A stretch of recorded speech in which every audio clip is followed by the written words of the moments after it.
मुद्द्यावरील मंडळी, इथं बहुसंख्येनं जमलेले आहात, तुमचं हार्दिक असं स्वागत करतो.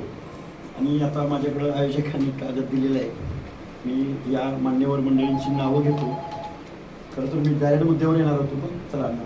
या नगरीचे प्रथम नागरिक नगराध्यक्ष नगरपंचायत आटपाडी माननीय UT जाधव सर, त्याचबरोबर आमचे सावंता मामा पुसावळे दिगंची, आमचे मित्र नेहमी फोनवरनं आमच्या संपर्कात असतात, उत्तम बालटे साहेब, बजरंग फडतरे साहेब, धनाजी खिलारे साहेब, जगन्नाथ लोखंडे मामा, भागवत माळी साहेब, उपसभापती पंचायत समिती आटपाडी, कल्याणराव काळे, सर्जेराव राक्षे, अजित जाधव नगरसेवक नगरपंचायत आटपाडी, सोमनाथ कुंभार, राहुल सपाटे, धनंजय चव्हाण नगरसेवक नगरपंचायत आटपाडी, तसेच आटपाडी तालुक्यातील सर्व OBC बांधव, पत्रकार आणि आमच्याबरोबर आले आमचे सगळे बांधव, आमचे लक्ष्मण भाऊ सरकार आहेत, आमचे हिंगणे महाराज आहेत, हे बारामतीचे, परत आमचे अनिशी साहेब आहेत, आता भरपूर मंडळी तिकडे सगळे बापूरावजी सोनवलकर आहेत, गणेश कुंभार आहेत, आमचे मसवड शहरामध्ये चौकात ज्यांचं एकदम चांगलं हॉस्पिटल चालतं ते डॉक्टर प्रमोदजी गावडे आहेत, आमचे पैलवान हिंदकेसरी समाधान पाटील आहेत, बरीच मंडळी आहेत. आता सगळ्यांची नावं, कोणाची नावं द्यायची राहिली, राग मानू नका. आता ह्या मुलानं जो प्रश्न विचारला, डायरेक्ट प्रश्न आणि उत्तर संवाद साधूया. आता भाषण नाही, भाषण सांगायचं म्हणजे तुम्हाला माहिती आहे मी काय बोलतो. मी कशी सुरुवात करणार आहे, मी काय सामाजिक न्याय हक्क म्हणणार आहे, आणि आमचं काय झालं हे सगळं सांगणार. डायरेक्ट प्रश्न आणि उत्तर याला आपण सुरुवात करूया. तर ह्यांनी प्रश्न उपस्थित केला की आत्ताची नक्की स्थिती काय, आज रोजी तुमचं आरक्षण गेलंय असं लक्ष्मण हाके म्हणतो. आणि मुख्यमंत्र्यांपासून अनेक पक्षाचे नेते, आमदार, खासदार हे काय म्हणतायत की OBC आरक्षणाला काही धक्का लागला नाही. मी काय बोलतोय तुमच्या लक्षात येत आहे का? खूप जबाबदारीनं, विचारानं, आणि तुम्ही सगळी माणसं ज्या भावनेने इथं आलाय त्या प्रश्नाला उत्तर द्यायचा प्रयत्न करा. इथं शिक्षक कोण आहे का? TET परीक्षा पास झालेला कोणी एखादा माणूस आहे का? बरोबर आहे का? बरं, आता नोकरी भरती निघाल्या, बरोबर आहे का? 2017 नंतर मे बी माझ्या माहितीप्रमाणे. बरं, 50% मागासवर्गीयांची कपात होती, तो विषय बाजूला ठेवू. आता OBCच्या जागा आपल्या पर्सेंटेज प्रमाणे निघालेत का? तुम्ही सांगायचं. निघाल्या का? NT-C ला किती जागा मिळायला पाहिजे होत्या? NT-1 ला किती जागा मिळायला पाहिजे होत्या? आपल्या 19% मधल्या बांधवांना त्यांच्या लोकसंख्येच्या 19% म्हणल्यावर 100 पैकी 19 जागा यायला पाहिजे होत्या. बरोबर. तर हा प्रश्न त्या TET एक्झाम देणार आहे पुढे सर. हा, तर TET एक्झाम देणाऱ्या मुलांना माहिती आहे की आपल्या बाबतीमध्ये काय दुजाभाव चालू आहे. पहिला प्रश्न. दुसरा प्रश्न, आरक्षण. आता मूळ हेतू सांगतो बरं का तुम्हाला. आरक्षण गरिबांसाठी आरक्षण दिलं गेलेलं नाही. गरीब झाला, आता एखाद्याच्या कर्मानं, धर्मानं, एखाद्यानं वाईट वागला, एखादा चांगला वागला, गरीब श्रीमंत होऊ शकतो. गरिबी येत असते, जात असते. गरिबी हे काय भालंड नाही. एखादा इनामदार गरीब झाला म्हणून त्याचं इनामदार पद जात नाही, किंवा त्याचा जो मान सन्मान, इज्जत आहे ते कधी कमी होत नाही किंवा जास्त होत नाही. आणि एखादा गावगाड्यातला नाभिक, सुतार, पोष्टी, लोहार, बेरड, बेडर, रामोशी, बेलदार, लोणारी, दंगर, चाळी, माळी हा कलेक्टर जरी झाला, मंत्री जरी झाला, तर त्याची जात पुस्तिका, त्याचं सामाजिक स्थान कमी जास्त होतं का? नाही. हे शेकडो वर्षाचं इथल्या व्यवस्थेचं हे स्पेशालिटी, म्हणजे मराठीत व्यवच्छेदक लक्षण आहे. आणि ह्या लोकांना त्या जातीमध्ये जन्म घेतले म्हणून त्या लोकांना एक प्रतिनिधित्व, त्यांचा सुद्धा माणूस इथल्या निर्णय प्रक्रियेत असला पाहिजे. म्हणून जाधव सर हे रिप्रेझेंटेशन आहे. गावचा पॅनल प्रमुख असतो का नाही, तो कसं करतो गावातला पॅनल ठरवताना?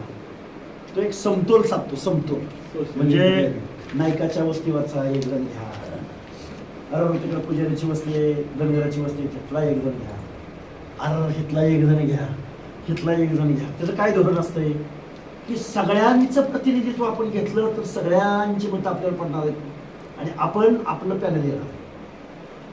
लोकशाहीमध्ये रिझर्वेशन हेच धोरण आहे. आदिवासी आहे, डोंगराच्या कुशीला, त्याला त्याचं प्रतिनिधित्व आलं पाहिजे. गावगाड्यातला ज्याला शेकडो वर्षानुवर्ष गावच्या ग्रामदैवताच्या गाभाऱ्यात प्रवेश दिला नाही, त्या माणसाला सुद्धा या लोकशाहीमध्ये राहताना असं नाही वाटलं पाहिजे, अरे मला माझी जात आहे, मी ह्या जातीत जन्माला आलोय म्हणून मला काही मान मिळत नाही, मला काही पुढं घेतलं जात नाही, मला काय आरक्षण. म्हणजे ह्या लोकांचं प्रतिनिधित्व आहे, ह्याच्या मागं मानवता आहे, ह्याच्या मागं स्वतंत्रता आहे, ह्याच्या मागं बंधुता आहे. साध्या सोप्या भाषेत बोलतोय बरं का. आपण प्रतिज्ञा म्हणतो, भारत माझा देश आहे, सर्व भारतीय माझे बांधव आहे. अरे महामानव डॉक्टर बाबासाहेब आंबेडकरांनी, महात्मा ज्योतिराव फुल्यांनी, राजर्षी शाहू महाराजांनी या गावगाड्यातल्या हर एक माणसाला मानवतेची, सन्मानाची वागणूक दिली. महात्मा ज्योतिराव फुल्यांनी स्वतःचा आड ज्यांच्या बाबतीमध्ये स्पृश्यता पाळली गेली त्यांच्यासाठी खुला करून दिला. ज्यावेळी आता जे हे आरक्षण मागतायत ना, यांनी कधी बॅनरवरती ना महात्मा ज्योतिराव फुले टाकले, ना बाबासाहेब टाकले, ना राजर्षी शाहूराजा टाकला, ना मंडल टाकला, बीपी मंडल, विंदेश्वरी प्रसाद मंडल, ना विश्वनाथ प्रताप सिंग कधी टाकला. आणि ह्यांना आरक्षण कशाचं पाहिजे? ओबीसीचं पाहिजे. आता जाऊ द्या, त्याच्या पुढे जाऊन सांगतो तुम्हाला. आरक्षण हे प्रतिनिधित्व आहे. बाबासाहेबांना विरोध करता ओबीसीला का आरक्षण देतात? आता तर आपल्याला विरोध करणार. आताचा प्रॉब्लेम काय झालाय सांगतो तुम्हाला. त्यांच्या डायरेक्ट प्रश्नावर येतो. जरा म्हणजे तात्विक बोलावं म्हणलं होतं, ह्यांच्या प्रश्नावर येतो. काल परवा शासनातर्फे सांगण्यात आलं 22 लाख सपाटे साहेब पुढे 22,20,577 कुणबी प्रमाणपत्र शासनातर्फे वाटले गेले. किती वाटलेत? शासन सांगते, आपण काही बिदरचं सर सांगत नाही. मग 22,20,577 प्रमाणपत्र वाटली गेली असतील आणि अजून वाटली जाणार. ह्यांच्यासाठी सगळे निकष, संविधानात्मक निकष हे जे सगळ्यांचं मिळून आहे. साध्या सोप्या भाषेचं गावाकडचा 1 तीळ 7 जणांनी करवंडून खाल्ला म्हणते ते ना. 1 तीळ, अरे काय रे भाऊ एवढं वाटतंय, 1 तीळ 7 जणांनी कसा करवंडून खाल्ला असं म्हणते ती नाही गावात. मग मला सांगा तुम्ही, या महामानव डॉक्टर बाबासाहेब आंबेडकरांनी या कायद्यामध्ये, संविधानामध्ये काय सांगितलं की या व्यवस्थेमधल्या, भारतवर्षामधल्या हर एक जातीला त्यांनी क्लासिफाय ठरवलं, क्लास ठरवला त्याचा. जो भटका आहे त्याला भटक्याच्या यादीत टाकलं, जो विमुक्त आहे, विमुक्त गुन्हेगार जमात, त्याला जन्मजात बेरड बेरड, रामोशी, पारधी, लमान, रोहिला, फासे पारधी, पाल पारधी, राज पारधी, ह्याला गुन्हेगार जमातीमध्ये टाकलं. NT अ का टाकलं? NT अ मध्ये टाकायचं कारण असं होतं की त्यांना गुन्हेगार म्हणून जन्माला लागेल, कपडावर शिक्का गुन्हेगार. गावात चोरी झाली, कुणी बी करू द्या. इथला कायदा काय सांगतो पोलिसांचा आजपर्यंतचा? PSI ट्रेनिंग असतं, मोठ्या अधिकाऱ्यांना ट्रेनिंग असतं, तिथं सांगितलं जातं असा गुन्हा कोण करू शकतो? तुम्ही लगेच म्हणतो अरे गावात पारधीचं पाल आहे का बघा बरं, अरे गावात कुणा भटक्याचं पाल आहे का बघा बरं. ही व्यवस्था आहे.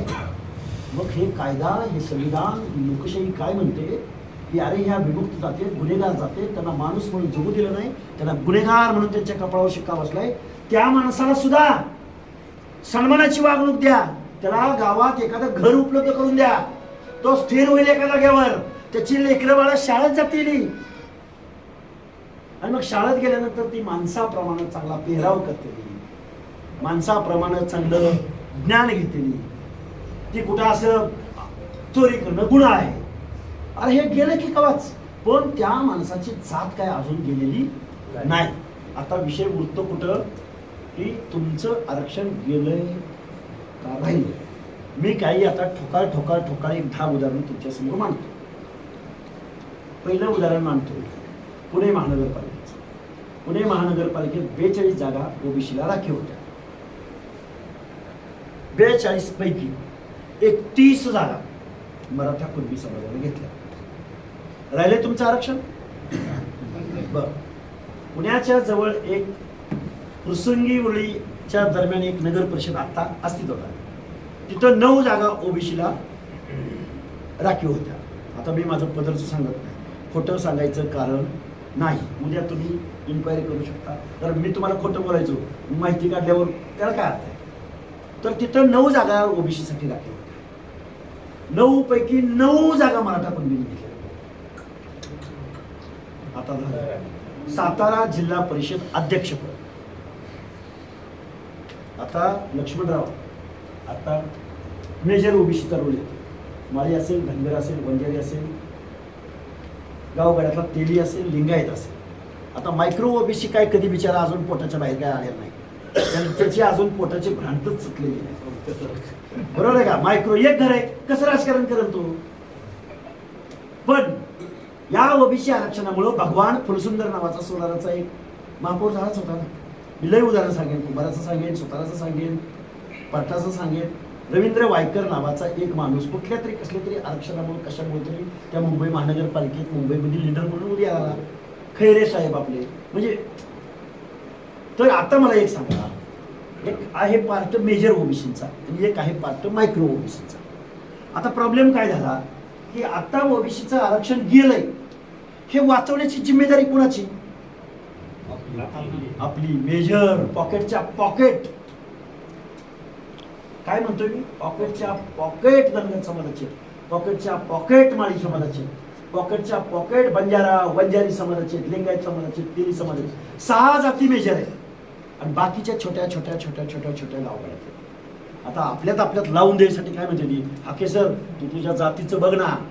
ते मनोज जरांगीच्या तोंडात एकच वाक्य आहे, तू तुझ्या जातीचा लढा लढ ना. अरे ह्याला सांगितलं कोणी की ओबीसी मध्ये धनगर येत नाही म्हणून? अरे धनगर ओबीसीच्या टोटल 27% 3% आरक्षण घेतो. इथं कोण झडपी अध्यक्ष झाला असेल, पंचायत समिती सभापती झाला असेल, तो ओबीसी आरक्षणात नव्हतो. आमचा बिरुदेव डोनेनं युपीएससी क्रॅक केली, ती ओबीसी मधून केली. आणि तुम्ही एसटीचं बघा घ्या, ताटातलं गेलं रे. अंगावरचे कपडे काढून तुम्हाला निर्वस्त्र. आता मी सावता महाराजांच्या प्रतिमेसमोर बोलतो, तुमचे कपडे काढून घेतले, तुम्हाला निर्वस्त्र केलंय. ठीक आहे ना, एसटी मिळालं कोणाला वाईट आहे, पण आता आज रोजी आपल्या आत्मसन्मानाची लढाई आहे. अख्ख्या गावाला आग लागलेले. आता गाव भिजवण्याची जिम्मेदारी गावातल्या मेजर लोकांची आहे. गावगाड्यातल्या मायक्रो माणसाच्या खांद्यावर हात ठेवायची गरज आहे, की ज्याला शिक्षण आणि नोकरीच्या एंट्री पॉईंटला थोडाफार लाभ होतोय तो आता मला सांगा, एवढा मोठ्या प्रमाणात जर हा माझा गावगाड्यातला मोठा बांधव जर ओबीसी मध्ये आला असेल तर त्यांच्या स्पर्धेमध्ये हा गावगड्यातला ओबीसी भटका टिकवू शकेल का? त्यांच्या अशा तगड्या पैसा, कारखानं, वतनदाऱ्या, जागीरदाऱ्या, नाव हे बघू काय तुला उदाहरण बघितलं. बालटे साहेब तुम्हाला किती वेळा फोन केले? मी तुम्हाला काय म्हणलं? घाबरू नका, या तुमच्या पाठीशी. अरे लोकशाही आहे, काट्या कुराड्याचा जमाना गेला. मला सांगा मग आता छोट्या माणसाचं शिक्षण नोकरी कुठेतरी एखादी पोरगी प्रचंड हुशार असली तरी तिला कुठेतरी मेडिकलला इंजिनिअरिंगला ऍडमिशन मिळते. आता जर रयत शिक्षण संस्थेच्या समजा महाराष्ट्र लेवलला 100 ओबीसीचा जागा निघाला, कोण जाईल हो त्या ओबीसी मध्ये? सांगता का मला हात वर करून? अरे राधाकृष्ण विखे पाटलाच्या पत्नीला ओबीसीचा दाखला काढून त्यांनी ओबीसीचं पद घेतलंय. कुणी? मी काय कुठल्या पार्टीच्या पक्षाच्या विरोधात बोलायला ना, ओबीसीची भाषा बोलायला. इथं सर्व पक्षीय माणसं आहे. माझं म्हणणं काय आहे, कोण जे म्हणतंय का नाही ओबीसीच्या आरक्षणाला धक्का लागला नाही? कोल्हापूरच्या महापौर कोण झाला? रूपराणी निकम, ओबीसीचा झाला. दौंडच्या नगराध्यक्ष कोण झाल्या? कोणाच्या जागेवर? काय त्यांच्या बाबतीत सामाजिक दुजाभाव झाला असेल बघा. काय इथल्या व्यवस्थेमध्ये त्यांना इथल्या कुठल्या ओबीसीने त्यांच्यावर त्यांच्या जातीवरनं बोलला असेल, हिनत्वावरनं बोलला असेल, अपमानास्पद वागणूक दिली असेल त्यांना. त्यांच्या विरोधामध्ये कोण लढलं माहितीये का जाधव सर? त्या दुर्गादेवी जगदाळे यांच्या विरोधामध्ये माझ्या नाभिक समाजाचा माणूस उभा होता. कशी स्पर्धा केलं लोक? त्या दुर्गादेवी जगदाळेंचा आता इतिहास सांगतो तुम्हाला जाधव साहेब. त्या दुर्गादेवी जगदाळे यांच्या घरातला माणूस हा नेपाळच्या राजघराण्याचा प्रिन्स होता. प्रिन्स फोटो काढून बघा युट्यूबला. गायकवाड घराण्याशी ब्लड रिलेशन. साधारण 60 ते 70च्या दशकामध्ये 70-75च्या दशकामध्ये 3 वेळा ज्यांच्या घरात आमदारकी होती दौंडची, त्या माणसानं ओबीसीचा दाखला आणला आणि त्या दौंडच्या नगराध्यक्षा झाल्या. हे सामाजिक न्यायाचं धोरण आहे. हे फुले शाहू आंबेडकरांना अपेक्षित होतं. यासाठी ओबीसी आरक्षण दिलं होतं. ओबीसी आरक्षण पंचायत राजमध्येच दिलंय. ओबीसी आरक्षणाच्या 38 शिफारशींपैकी, मंडल आयोगाच्या 38 शिफारशींपैकी 2च शिफारशी लागू झाली. 2च. किती? 2च. 2 शिफारशी लागू झाले. माझी तुम्हाला हात जोडून कळकळीची विनंती आहे की तो मंडल आयोग आज रोजी जो लोकशाहीचा पाळणा, आमचे जाधव सर नगराध्यक्ष झाले. जाधव सरांना जरा कळलं ना नगराध्यक्षाचा कारभार, नगरपालिकेचा नगर परिषदेचा कारभार कसा चालतो, किती बजेट येतं, कसा ठराव घ्यावा लागतो, कसं प्रोसिडिंग लिहिलं जातं. हा लोकशाहीचा पाळणा आहे. नेतृत्व घडण्याचा हा पाळणा आहे की जिथं पालन पोषण भरण पोषण होतं. आता तिथंच जर तुमच्या ओबीसीची लिडरशिप थांबवली तर तुमचा माणूस उद्या नेता होईल का? आता काही अर्धवट शाणी अशी म्हणतात राजकारणावर बोलायला नाही. काय करायचं राजकारणाचं आपल्याला? राजकारण तुमचं थांबलं. तुम्ही कायद्याच्या सभागृहात कसं झालं? कायद्याच्या सभागृहात तुम्ही नाही गेला. तुमच्या हिताचं कोण लिहिल? स्कॉलरशिप बद्दल कोण बोलल? बजेट बद्दल कोण बोलल? तुमच्या महामंडळानं पैसे कोण देईल? तुमचं कुठं दुखतंय, कुठं खुपतंय, तुम्ही कुठल्या भागात आहात, तुम्ही संख्येने किती आहात, कसं कळेल तुम्हाला? बर, आता उरला प्रश्न गरीबाच्या लेकरांचा. आमच्या मनोज दादाच्या सांगण्यावर. मनोज दादा म्हणजे कोण कळलं का? आपण शिव्या द्यायच्या नाही, आपण संविधानाचं तत्व सोडायचं नाही. तर मनोज दादाच्या सांगण्यावर आम्ही गरीब झालो, आमचं वाटोळं झालं. आमचं 20 एकरावर आम्ही 2 एकरावर आलोय, 200 एकरावर आम्ही 20 एकरावर आलोय. ह्यांची गरिबीची कन्सेप्ट काय? 200 एकरावर आम्ही 20 एकरावर आलोय, ही आमची गरिबीची कन्सेप्ट. आणि आमच्या ओबीसी जयंतीची कन्सेप्ट काय? आमचं पाल गेलं नाही अजून. आता बघा, काही लोक घरं बांधलेली, काही लोकांनी स्लॅब टाकले, काही लोक चांगल्या गाडीत घेतली की त्यांच्या कष्टावर, स्किलवर, प्रामाणिकपणावर, रात्रदिवस मेहनतीवर पुढे गेले. चोद्यानं तुमच्या तिजोरीवर दरोडा घालून नाही, कुठल्या बँकेचं कर्ज बुडवून कोण असल इथं डीसीसी बँके, आता काही मी बोललो तिथं डीसीसी बँकेचं कोणी कर्ज काढून बुडवलेला एखादा माणूस आहे का? माहिती आला इथं कोण असेल तर हातवर करा. प्रोजेक्टला 5 करोड रुपये घेतले तर सर मी काय केलंय? 5 करोड बुडवले. बरं 5 जाऊ द्या, मी भरलंय असं तरी म्हणणारा कोण कार्यकर्ता आहे का? ही व्यवस्था कुणासाठी आहे? हा, आता उरला होता काय प्रश्न? गोरगरिबाच्या पोरांचा. दादा हो, माझी तुम्हाला हात जोडून विनंती, गरिबाच्या लेकरांसाठी देशभरामध्ये कुणालाच आरक्षण नाही बरं का. हीच मागणी गुर्जरांची होती, हीच मागणी जाटांची होती, हीच मागणी राजपुतांची होती, हीच मागणी पाटीदारांची होती. नरेंद्र मोदी साहेब पुढे आले. नरेंद्र मोदी साहेबांनी संविधानात काय गरिबी श्रीमंतीला आरक्षण नाही. जो सामाजिक दृष्ट्या मागास आहे, जो गावगाड्यामध्ये ज्याच्यावर सामाजिक दुजाभाव झालाय, त्या जातीत जन्माला आला म्हणून त्याला मेन स्ट्रीम मध्ये येता येत नाही. एखादा बेरड समाजाचा माणूस आहे, त्याच्या माणसाला वाटलं मला आमदार व्हायचंय, तिकीट मिळेल त्याला? बरं मिळालं, निवडून येईल तो? स्वप्न पडेल तुम्हाला? मला खासदारकी स्वप्न पडलं का? तुम्हाला संधीच नाही ना. कोण देणार तुम्हाला तिकीट? कोण देणार बी फॉर्म? मुगा आरक्षण आहे म्हणून कसं बस बाबा हो तुम्हाला कुठंतरी मिळतं. आता मला सांगा, नरेंद्र मोदी साहेबांनी गरिबांच्या लेकरांचं आता कल्याण करून दाखवूया, म्हणजे कुणालाच आता आरक्षण नावाचा प्रकार मागे ठेवता येत नाही. मग गरिबांच्या पोरांसाठी 103वी घटना दुरुस्ती केली. टाका युट्यूबला.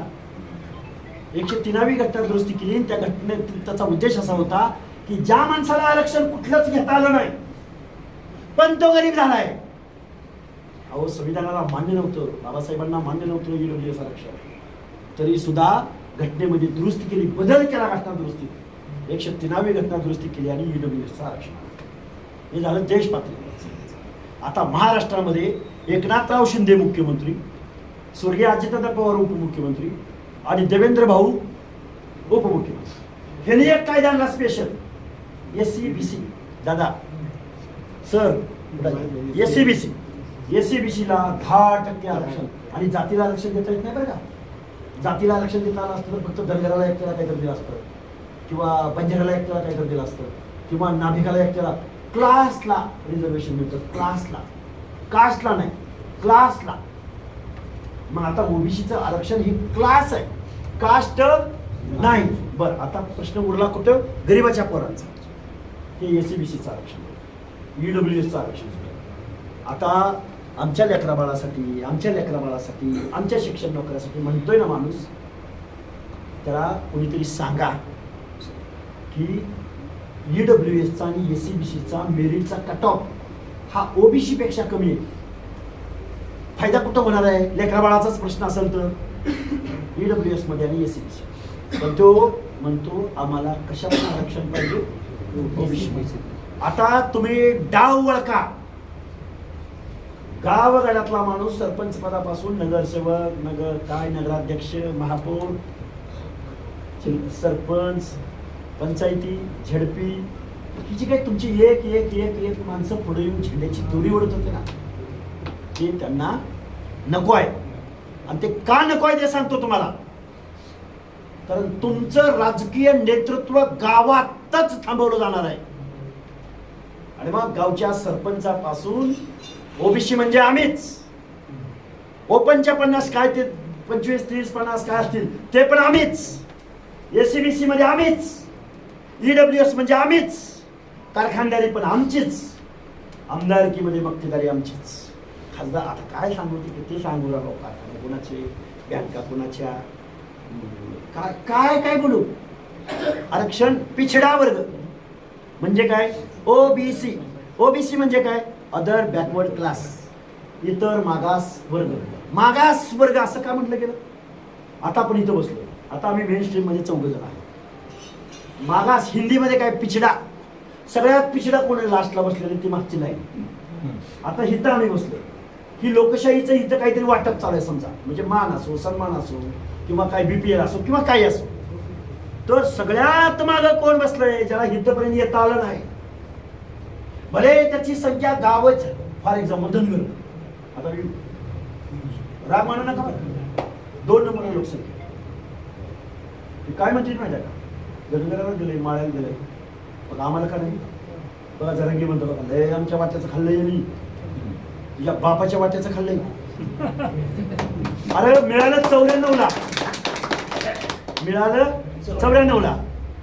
आणि मग आता ती धनगर समाज असेल, 2 नंबरला लोकसंख्या म्हणलं जातं. त्याचा एकही खासदार आजपर्यंत देशाच्या संसदेत निवडून जाऊ शकला नाही. मी का बोलतोय? त्याची संख्या आहे म्हणून बोलतोय. म्हणजे तुमची नेतृत्वच पुढे येऊ द्यायची नाही. आता उरला गरिबीचा प्रश्न. साहेब, बाबासाहेबांनी जे संविधान दिलं, आपली खाते किती आहेत बरं? आता कोणतरी राजकारणाचा हुशार माणूस मला हातवर करून सांगा. महाराष्ट्राचे मंत्री किती आहेत सांगा? जाऊ द्या. हा? अरे नाही, सगळे मिळून. हा, 40 पकडून जाऊ द्या. कोण म्हणलं 42 मंत्री आहेत का नाही? त्यातला एक फक्त आरक्षण धोरण बाजूला ठेवा. कोण ग्रामविकास मंत्री, कोण पशुसंवर्धन मंत्री, कोण जलसंधारण मंत्री, कोण अर्थमंत्री, कोण शिक्षण मंत्री. ही सगळी खाती कुणासाठी काम करतात? ओव्हरऑल समाजासाठी काम करतात का नाही? त्याचं वेगवेगळं बजेट आहे का नाही? बर, गरिबीवरती विचार करण्यासाठी BPL आहे का नाही? Below poverty line. कोण म्हणलं तुमच्यासाठी विचार करत नाही? आणि तुम्हाला कुठल्या मूर्ख आणि गाढव माणसानं सांगितलं की OBCचं आरक्षण मिळाल्यावर तुमचा गरिबीचा प्रश्न सुटणार आहे म्हणून? कुणी सांगितलं? मग असं जर असतं तर SC बांधवांना, ST बांधवांना 1950 पासून आरक्षण, कायद्यानं आरक्षण आहे, शेड्युल्ड आरक्षण आहे, सूचीबद्ध आरक्षण आहे. आता त्यांच्या घरावर सोन्याची कौलं नसती का बसली? आम्हाला OBC मधनच पाहिजे. त्या माणसाला ही माझी तात्विक, म्हणजे आयोगावर सदस्य होतो, हरिनरके साहेबांच्या नंतर मला संधी मिळाली त्या आयोगावर जायची. मग मी पण जरा चळवळ्या कार्यकर्ता ज्यावेळी आयोगावर जातो त्यावेळी काय होतं? मी जर नोकरदार असतो, अकॅडमिक असतो, रिटायर्ड जज असतो, तर मी माझं तेवढं बघितलं असतं, मला जेवढं काम सांगितलं तेवढंच बघितलं असतं आणि सोडून दिला असता विषय. पण आम्ही होतो कार्यकर्ते, तुमच्या आठवड्यात किती वेळा आलोय आणि किती मुक्काम केलेलं आणि किती गावात फिरलोय, हे काय आता सांगायची वेळ नाही, वेळ झालाय खूप. आम्ही सकाळपासून जेवलो नाही, आम्ही आता कुठेतरी जाऊन जेवण करून आम्ही पुण्याला जाणार आहे. आता विषय असा आहे की आज रोजी तुमचं आरक्षण आता मी कसं संपलोय मी तुम्हाला सांगायचा प्रयत्न केलाय. एक शिक्षकाचं उदाहरण दिलंय, एक आपल्या पंचायत राजमधलं गेलंय, पोलीस भरती, नोकर भरती नावाचा प्रकार 10 वर्ष नोकर भरती होत नाही. इथं नेट सेट PhD धारक कोणतरी असेल, लोक नोकरीला लागून रिटायर झाली, पगार नाही चालू झाला. ज्यांना झाला त्याचा अर्धा पगार संस्था प्रमुखाच्या अकाउंटला गेलाय. आणि आता जर ओबीसीचं तुमचं आरक्षण गेलं, तुमच्या संस्था आहेत, लागतील ओबीसीच्या जागेत तुमची माणसं. मग आता प्रश्न उरतोय असा की 1 सप्टेंबरला आपल्याला दौंडला, बापूराव पाटस दौंड तालुक्यातला पाटस महाराज, बापूराव कुठे, दौंड, इंदापूर आणि बारामतीची तयारी सांगा. 500 गाड्या. हे बघा आम्ही काय केलंय, आम्ही एक महामानव डॉक्टर बाबासाहेब आंबेडकरांच्या पुतळ्याचा एक रथ बनवला आणि बाकीचा एक रथ केलाय की सगळ्या महामानवांचे फोटो त्याच्यावर आले पाहिजे. मुंबईच्या दिशेने निघायचं. आमचं म्हणणं आहे की ओबीसीचं आरक्षण गेलंय. 100 उदाहरणं इव्हिडन्स म्हणून 100 उदाहरणं सरकारला देऊ, जे कोणी प्रश्न विचारेल त्याला देऊ. आणि कसं ओबीसीचं आरक्षण संपलंय हे आम्ही उद्या सांगायला तयार आहे. कुणी हे आव्हान सरकारनं, विरोधकांनी, ज्यांनी जरांगे दादाला पाठिंबा दिला, जरांगे दादाला ज्यांनी पाठिंबा दिला, त्या माणसांना आमचं एक आव्हान आहे की तुम्ही समोर या. आम्ही म्हणतोय ओबीसीचं आरक्षण संपलंय आणि जर संपलं असलं तर संपलं म्हणा, नसेल संपलं तर तुम्ही आम्हाला समजावून सांगा कसं संपलं नाही. आता तुम्हाला इसरी पाडायचं सांगा. आपण भाबडी माणसं, घरातल्या घरात माणूस गेला तर 3व्या दिवसापासून आपण आपल्या कामाला लागतो, विसरून जातो आपण. मग तुमचं हे आलेलं आरक्षण हे महामानव बाबासाहेबांनी, महात्मा ज्योतिराव फुलेंनी एक मानवतेच्या विचारातून तुम्हाला दिलेलं प्रतिनिधित्व आहे. परत अजून काही माणसं म्हणतात बघा आपल्यात फूट पाडायला, अरे ह्याचा लाभ ह्यानेच घेतलाय, आपल्यातल्या ह्याचा लाभ आमक्यानंच घेतलाय. हा लाभ घेण्याचा विषय नाही, हा प्रतिनिधित्व करण्याचा विषय.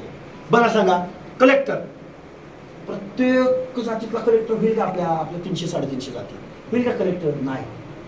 प्रत्येक घरातला झेडपी मेंबर होईल का?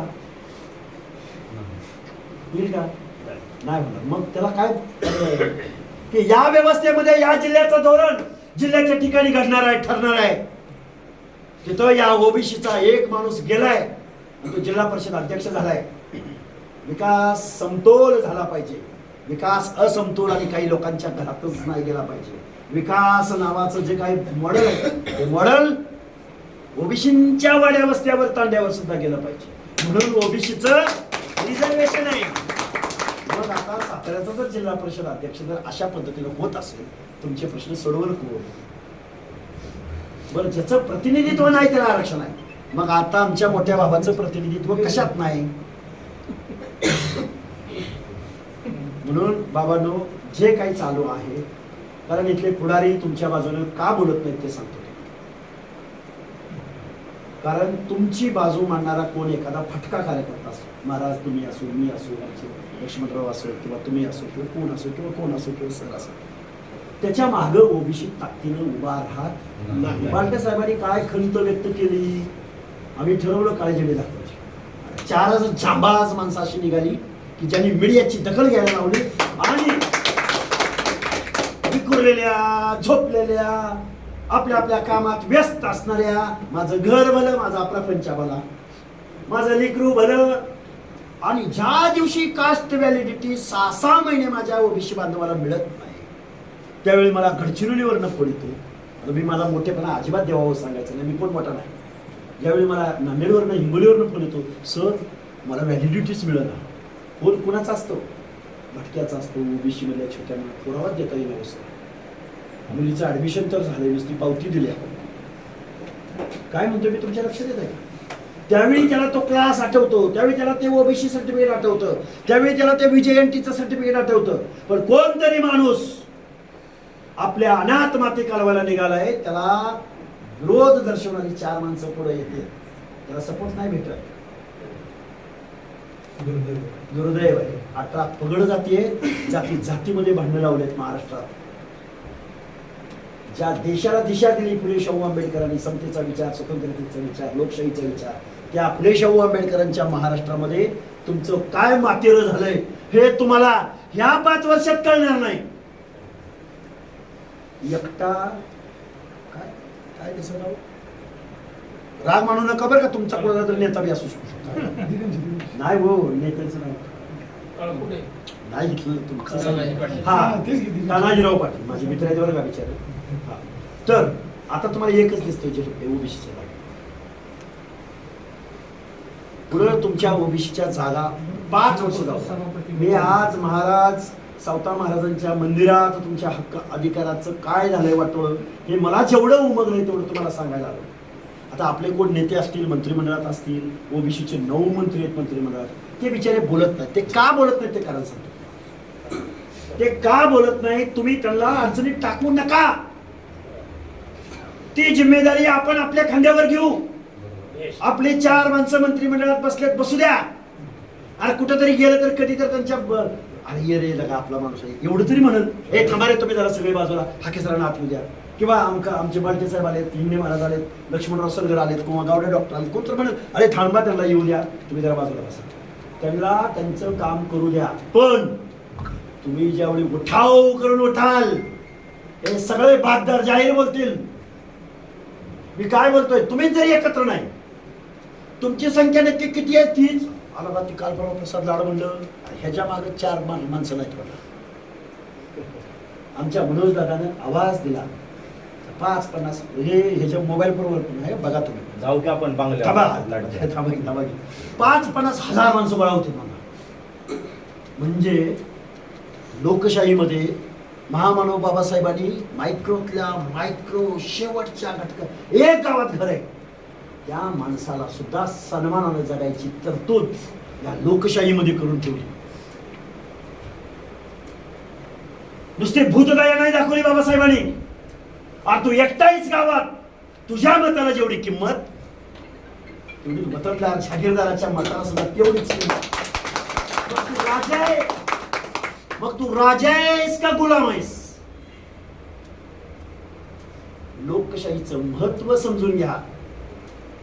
लोकशाहीचा बाजार मानलाय लोकांनी. 500-1000 रुपयाला तुमचं मत विकत घेतलं जातंय.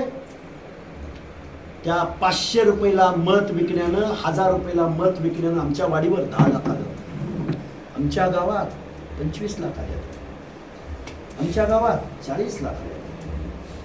तर मग 40 लाख 500 रुपये घेऊन जर तुम्ही मत, सॉरी बरं का हो कोण राजकीय पुढारी असतील बाबा हो, मी तात्विक भूमिका मांडतो. तुम्ही जर 500-1000 रुपये जर तुम्ही मत विकलं असेल, तर तुम्हाला तुमचं आरक्षण वाचवणारा, तुमच्या आरक्षणावर बोलणारा चळवळ्या नेता प्रतिनिधी कसा भेटेल? तुम्ही लोकशाहीशी खेळ करून तुम्ही एक मत विकल्यानं या महाराष्ट्राच्या 7 लाख करोड रुपयाचं या वर्षीचं बजेट आहे, त्यातला 7 लाख करोड रुपये टक्केवारीच्या भाषेत बोलायचं तर 0.6% बजेटरी तरतूद. बजेट 7 लाख करोड रुपये पैकी 0.6 बजेट अर्ध्या लोकसंख्येला आहे. 100-60. हे धोरण कोण ठरवतंय? तुम्ही आम्ही निवडून दिलेले तुमच्या आमच्या बाप जाद्यांनी 4 पिढ्यांनी पोचलेली नेतृत्व. कोण बोलणार तुमच्या बाजूला? बघा हे जागीरदार मंडळ आहेत ना, ओबीसीचं आरक्षण मागते ना, शेवटचं उदाहरण सांगतो आणि माझं मनोगत थांबवतो. ज्यावेळी देशाला स्वातंत्र्य मिळायचं होतं 1947च्या अगोदर 1932ला आपल्या इथल्या लोकलच्या निवडणुका, लोकल बोर्डाच्या निवडणुका झाल्या. इंग्रजांनी लोकशाही म्हणजे काय शिकवायला चालू केलं. माणसं निवडून आणली, कमिट्या बनवल्या, तिथे लोकल बोर्ड्स बनवले. अरे यांना शिकवलं पाहिजे म्हणजे लगेच देश सोडला तरी मारामाऱ्या करतील एकमेकामध्ये. तर 1932 पासून इथं कायदा असेंब्ली निवडणुका होत होत्या. बाबासाहेबांचा पक्ष पहिला विरोधी पक्ष होता, ते जाऊ द्या बाजूला. मी महात्मा ज्योतिराव फुलेंचे एक उदाहरण सांगतो तुम्हाला. झालं काय की हंटर कमिशन भारतात आलं होतं. डॉक्टर आम्ही वाचायचं आणि सोडून द्यायचं. पहिलं काय अक्कल नको का आपल्याला, उमज नको का, वाचायचं सोडून द्यायचं. हंटर कमिशन आलं होतं त्यावेळी. हे जे वतनदार जागीरदार आहेत का, हे इंग्रजांना काय मागायचे माहिती आहे का? हे इंग्रजांना म्हणायचे आमचं वतन आमच्याच नावावर राहू द्या, आमच्या पदव्या छत्रपतीपासून राव बहादूर, जरगदार, जागीरदार, हे आमच्या पदव्या आम्हाला अशाच राहू द्या. तुमचं जगभरामध्ये जेवढ्या जेवढ्या देशावर राज्य आहे त्या देशांचा सगळ्यांचा जो क्लब आहे तुमचा, त्या क्लबचं सदस्यत्व आम्हाला द्या. त्यावेळी माझा महात्मा ज्योतिराव फुले हंटर कमिशन समोर शेतकऱ्याच्या वेशामध्ये गेला. तो म्हणला माझ्या शेतकऱ्याला न्याय द्या. नुसता आरक्षण बिरक्षण मानवता अस्पृश्यता याच्यावर नाही बोलले, माझ्या शेतकऱ्याला न्याय द्या. माझ्या इथल्या व्यवस्थेमधल्या इथं सामाजिक उतरंड आहे.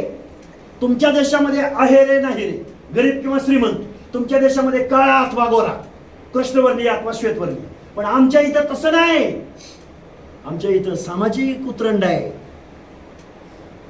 कोणतरी कुणाच्या तरी बोडक्यावर बसलंय, तोंडावर बसलंय, एवढं मोठं खालं गाडगं, मोठं गाडगं, त्याच्यावर एक छोटं गाडगं, त्याच्यावर एक संक्रांत, त्याच्यावर एक छोटं गाडगं बोळकं, आणि त्याच्यावर एक गुंडुकलं, आणि त्या गुंडुकल्याचं तोंड उघडं. आपल्याच्या सगळ्यांच्या बोडक्यावर कोण बसले? ते गुंडुकल्यातली माणसं बसले. महात्मा ज्योतिराव फुले हंटर कमिशन समोर जाऊन काय मागितलं? दीनदलितांना अधिकार मागितला, सर्वसामान्य माणसाला न्याय मागितला, शेतकऱ्यांना न्याय मागितला. आणि हे काय मागत होते इंग्रजांसमोर? शिवाजी महाराज स्वराज्य निर्माण करत होते. हे सगळे आदिलशाह बादशाहचे, निजामाचे सगळे सरदार वतनदार होते. कोण चुवा म्हणायचे, कोण शिवा, काय कहा का चिवा. अरे या रयतेच्या राजाला जीवाची कुर्बानी करून दिली. जीवा महाले शिवा काशी, तानाजी मालुसरे, आमच्या भटक्या विमुक्त जाती ज्याला गुन्हेगार म्हटलं जातं, त्या शिवाजी महाराजांच्या स्वराज्यासाठी चित्रकथीपासून बघा, ती एक आपण भारुड म्हणतो, त्या भारुडाचा अर्थ तुम्ही आम्ही कधी समजून घेतला का? विठ्ठल उमपानी म्हणलेलं ते भारुड, लग्नाला चला तुम्ही, लग्नाला चला, पोर बांधा खांबाला आणि कुत्री घ्या का करा. ते शेवटचे एक वाक्य बोलून जातो, महाराज गनिम आलाय, शत्रू खाली आलाय डोंगराच्या पायथ्याला, सावध व्हा. म्हणजे भाकरीच्या ह्याच्यामध्ये ढाल काढतो, बिचवा काढतो. हे माहितीये का आपल्याला? कधी आपण कुणी म्हणलं ते भारूड? भटके विमुक्त जाती जमाती, गोंधळ्यांनी, चित्रकथीनी. अरे म्हणून या माणसानं रॉयल्टी म्हणून महामानव डॉक्टर बाबासाहेब आंबेडकरांनी, अरे तुमच्यावर शेकडो वर्ष अन्याय झालाय राजाओ, तुम्ही या आता लोकशाहीमध्ये तुम्ही सगळे समान आहात. ह्याला आपल्या संविधानामध्ये इंग्लिशमध्ये 16(4), 15(4) कोण घटनेच्या अभ्यासक असतील तर कलम पॉझिटिव्ह डिस्क्रिमिनेशन. ही माणसं जोपर्यंत या विकासाच्या लाईनला येणार नाही तोपर्यंत देशात समता प्राप्त होणार नाही. समान भाऊ असले, तगडे, व्यवस्थित, खाऊन पिऊन सुखी, सगळ्यांना शिक्षण दिले. 4 भाऊ व्यवस्थित आहे, 4 भावाला समान वाटणी होते. पण त्या 4 भावापैकी सर, त्या 4 भावापैकी एक हँडिकॅप असेल, बहिरा असेल, किंवा काहीतरी एखादं व्यंग्य असेल त्याच्यावर, तर त्या आईबापाला किती वाईट वाटतो. तो काय म्हणतो? अरे अरे तुम्ही 3 जण हे वाटून घ्या, पण ह्या पोरासाठी मला थोडीशी वेगळी, ते कसं जगल? त्याला आपल्याला काहीतरी द्यावं लागेल त्या आईबापाच्या डोळ्यातनं, कारण आईबापाला 4 लेकरं सारखीच. ह्याचा सुद्धा आपल्याला विचार करावा लागेल, त्याला वेगळा विचार करावा लागेल, त्याला वेगळी ट्रीटमेंट द्यावं लागेल. सोशली हँडिकॅप्ड असलेल्या माझ्या गावगाड्यातल्या 18, भले ती बलदंड का असणार, भले गाव करगोळी, आखो गावच्या गाव सारं मामाचा याक नाही कामाचं. का म्हणतोय हे सगळं? तुम्ही गावात पाटील आहे हो, ओसाड गावचे पाटील.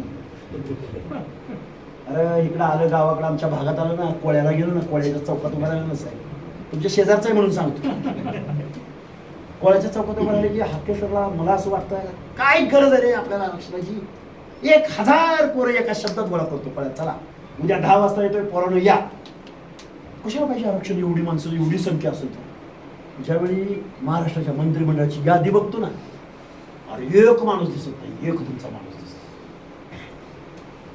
म्हणून रिझर्वेशन जरी आपलं घर सुधारलं असलं, जरी आपल्या घरावर स्लॅब पडला असला, जरी आपली गरिबी हटली असली, गरिबी हटवायसाठी रिझर्वेशन नव्हतं दादानो. हे तुमचं आमचं प्रतिनिधित्व आहे, ही तुमची आमची लिडरशिप आहे, हे तुमचं आमचं नेतृत्व तयार होण्याचं हे मॉडेल आहे बाबासाहेबांचं. हे जर खंडित होणार असेल, हे जर खुंटीत होणार असेल, हे जर वाढणार नसेल, तुमच्या आमच्या पिढ्या आपण पोटासाठी उपाशी मरणार नाही. आपण कारागीर मंडळी आहोत, आपण उपाशी मरणार नाही. पण मान सन्मान इज्जत लोकशाहीमधलं तुमचं स्थान, जिसकी संख्या जितने भारी. म्हणून बाबा खूप काही बोलू सावता महाराज मंदिरामध्ये. काय होतं माहिती आहे का, की बघा 7वं 8वं किती वापरा किती 11वी मीटिंग आहे. 11वी मीटिंगमध्ये प्रत्येक ठिकाणी माणसांचा आग्रह आहे. आता मी तुमच्याकडे आलो ना, मसवडमधनं निघालोय म्हटल्यानंतर निंबवड्यामध्ये एवढीच संख्या जमली. तिथून पुढे आलो गडवेवाडी, अडीचशेवाडी, तिथं एवढीच माणसं होती. तिथून लोणारी समाजाचं गाव काही गडवेवाडी, तिथं एवढीच माणसं होती. मासवडची सभा झाली बाहेर चौकात. त्यामुळं आपल्या हे बघा वेगळा दुसरा स्वातंत्र्य लढा आहे. टेक्निकल गोष्टीत जर अडकला, कोण म्हणते ओबीसी आरक्षण समजा, कोणी म्हणू शकतो. ओबीसीचा रकाना तिथंच आहे. ही आता हे समजा ही ओबीसीची खोली आहे, ही खोली तिथंच आहे. असताना 450ला ते इथं आहे. असताना अर्ध्या लोकसंख्येला 27% दिलंय, 52% लोकसंख्येला 27% दिलंय. असतानाच इथं 450 जाते. इथं जर आमचा राज्यकर्ता जमात जर या खोलीमध्ये कोंबला, मारामारीमध्ये आपण टिकल का? मग राहिलंय का ओबीसीचं आरक्षण? म्हणून हात जोडून कळकळीची विनंती आहे. म्हणजे 1 सप्टेंबरला गड्यानो, हे बघा आम्ही कुठल्या कारखानदाराची पोरं नाही, आमदाराची पोरं नाही. कोण जर मला म्हणलं असं आम्ही येणार आहे, पण गाड्यांचं काय हाय कोण आहे बाबा, गाड्याला देऊ शकत असतो, काय विकायला बी नाही आपल्यावर काय. म्हणून सगळेजण हे आपली लढाई आहे, आपल्या पुढच्या पिढ्यांची लढाई आहे, आपल्या आत्मसन्मानाची लढाई आहे, संविधानाच्या संरक्षणाची लढाई आहे, लोकशाहीच्या हक्क अधिकारांची लढाई. वेगवेगळ्या पक्षात ओबीसीच्या वेगवेगळ्या पदावर काम करणाऱ्या लेकरांना सांगा, येण्यासारखा नको करू. ओबीसीचं आरक्षण आहे म्हणून तुला तिथं ओबीसी सेलचा प्रमुख केलाय, ओबीसीची जागा सुटल्या म्हणून तुला तिकीट देण्यात आलं, ओबीसीचं संपलं, तू काय करशील उद्या? म्हणून हात जोडून विनंती आहे, तुम्ही एवढ्या मोठ्या संख्येने एवढ्या उशिरापर्यंत थांबला. अजून आम्हाला मला वाटतं जेवण झाल्यानंतर पुण्याला प्रवास करायचं, गावाकडे जायचं कॅन्सल केले.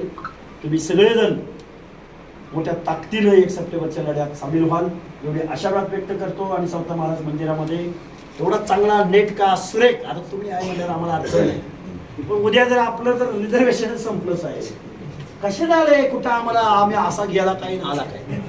म्हणून धन्यवाद. जय हिंद, जय भीम, जय ज्योती, जय महाराज.